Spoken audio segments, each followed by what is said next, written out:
that's just black pepper, and I added some of the, a little more of the Greek all-purpose. That's all. Now I'm going to add some butter. I use a lot of butter for my steak. So if you don't want to use butter, don't use it. You can add some more oil. That's totally up to you.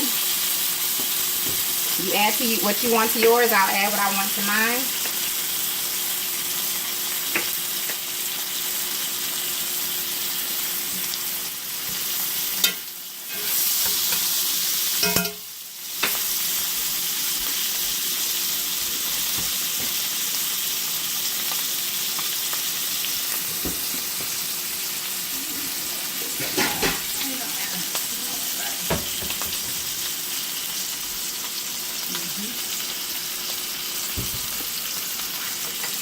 Why is there blood on it? Why is there blood on it? Oh, because it's cooking. Oh. That's supposed to happen because it's cooking. No.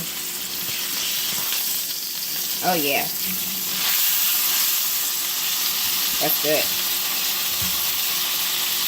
Alright, now I'm going to add a little bit more of my seasoning to the other side. I added some to the other side, and I'm going to add some to this side as well.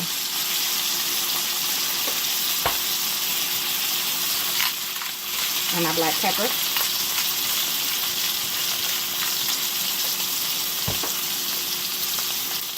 And my butter.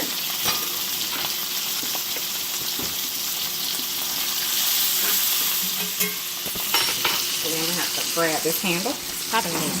Oh, I'm sorry, dear. And what you can do is you can just kind of put your butter on top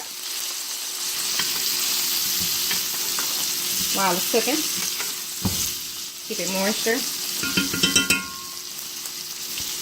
I'm sorry, it's burning you there. And I'm going to show you, I'm going to cut it open so you all can see the inside once I'm done cooking it. For those that like their steak this way. I think this one takes about 12 minutes, if I'm not mistaken. Let's see, it was on 39 minutes and now we're on 31. So it's already been 7 minutes because one of those minutes don't really count. I was heating up the butter. The oil, I mean the pot.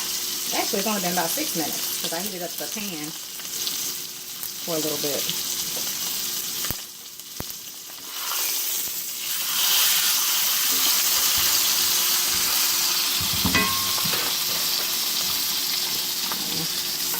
Alright, I'm just going to continue to add my butter on top before I turn it one more time. And, you know, you can feel the firmness of your steak. So, touching it helps you to determine how done it is. And mine is about a medium rare. It's getting there, though. To a medium. Let's turn it.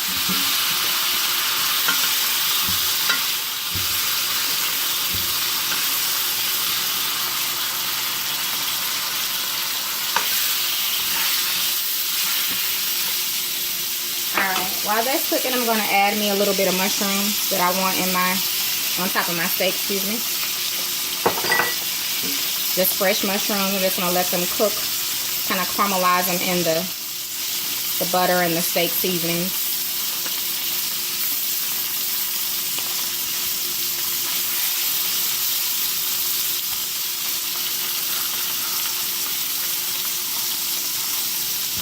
That's going to be good.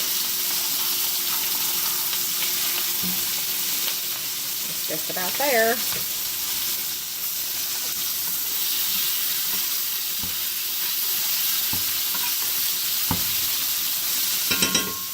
Again, I'm going for a medium on the steak, so I'm just about there. I'm going to give it another 2 or 3 minutes. If you want yours well done, what I would recommend so that it doesn't dry out is once you're done browning your steak, and if you have a cast iron, use a cast iron skillet. Once you're done browning it and cooking it for a couple of minutes, maybe 4 minutes on each side, I would actually pop it in the oven and let it cook in the oven for a couple of minutes. That way you're not drying out your steak on the stove top. You could even cover it if you want with some aluminum foil. But again, that would be totally up to you, but that's what I would recommend. I'm going to go ahead and take these mushrooms out. So we can set them to the side.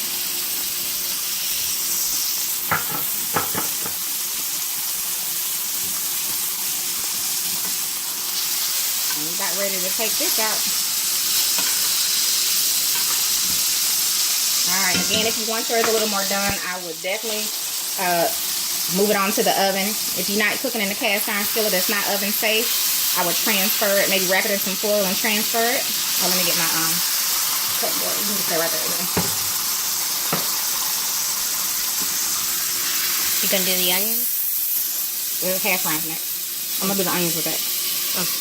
Okay, I'm gonna just sit that. You see that? I'm gonna sit that over here to the side so we can let it rest for a couple of minutes. You can show them that over again.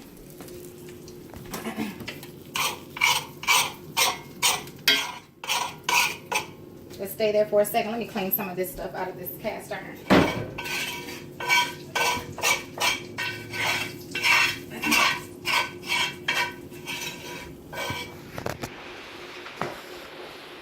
We don't want to put too much of that stuff in there because we're about to cook our hash browns. Yeah, I'm not going to be able to use that unless I clean it out. So we'll just move on to another skillet, which is fine. All right, let me get down here so I can get this white skillet. I wasn't anticipating that to happen, so.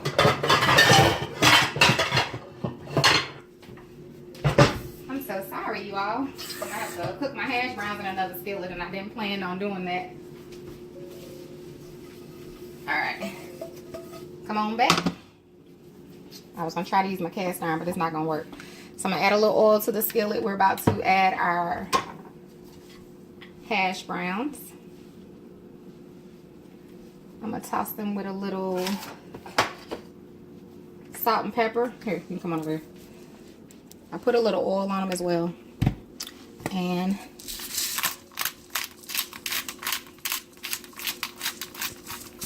a little pepper. Use a little bit of my Greek all-purpose. They're trying to turn brown on me. That's why I don't like to cook, peel them too soon. I didn't want to sit them in water because we don't need them, to have all that liquid in them. Okay, Leah. Come back over here because I actually need a little more oil than that. With the hash browns, you got to have at least enough to sit at the bottom of the skillet. If you don't have enough oil for the hash browns, what will happen is they won't get crisp like you want, and we want them crisp. All right.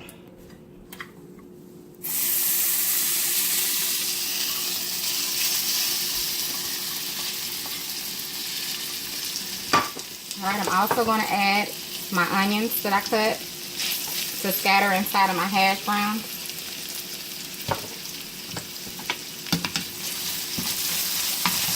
Do that first. Get those going before we bring it together. And these stick to the bottom real easy. That's why you have to have more oil. I don't think I put enough down there. They will stick to the bottom, and that's what you don't want. So make sure you have enough oil at the bottom.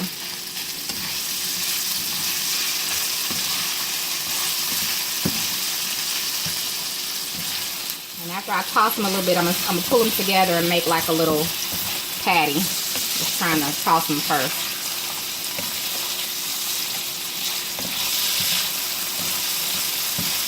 They smell delicious.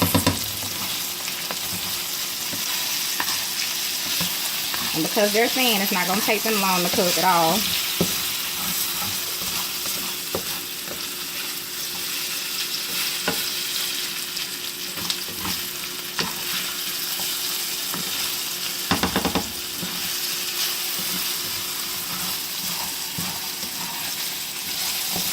I think they would have browned a lot better in my cast iron, especially with those drippings, but I didn't want to push it. You don't want them burnt. Alright, I think they're about ready to bring them together and form them. You don't have to do this if you don't want to. I'm just going to form mine like this so that I'll be able to flip them. They're soft enough, but they're going to also have a crisp. So we're going to let those sit just a moment. Let's check on this bread pudding again. I was really hoping it, and it's cooking. All right, it's coming right along. It's definitely gonna need that whole 45 minutes or so. I don't know what's wrong with Lana Bear upstairs. All right, while that's doing that, we're gonna check on our steak. We let it rest a few moments so that we can see the inside. I wanted you all to see the inside of this steak. So you see it's pretty juicy. We'll cut it about right here in the middle so you all can see. And that way, if you want your steak to this desired doneness, you'll know you cook it about, what, 12 minutes? That's more well done, isn't it? It's perfect. Look how juicy it is. I really didn't expect it to be done because of the thickness. Let's cut the other side. This is the thickest side. I honestly didn't expect it to be done all the way, which is perfect for my kids because they don't want theirs with any pink in it. Well, that's perfect. Oh yeah, that's perfect. Look at the juiciness of that. Can you see that? It's really juicy. Wow, I surprised myself with that one because I wasn't expecting that. Just has a little pink there. Yeah, I wasn't expecting that. That looks amazing. It came out great. Better than I expected, you all. Alright, let's come back over here. So, obviously you cook it less if you want yours medium. Alright, now that we've created a patty like, I'm going to flip it. It's okay if it falls apart. It's, you know, it's fine. Alright.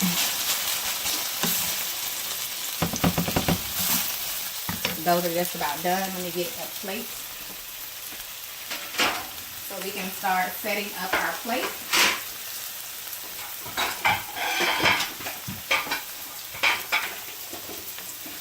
I thought I dropped something. We still gotta do the eggs. I know that. I'm just gonna, well, I'll plate it all together that way. I didn't forget the eggs. Are you gonna put the whole steak on the plate? You gonna put the whole steak on the plate? It's gonna be all together. Alright, we're gonna put this on a plate because those are pretty much ready. Now you can keep going and make them browner. Let's see, but I'm okay with that. So there we go.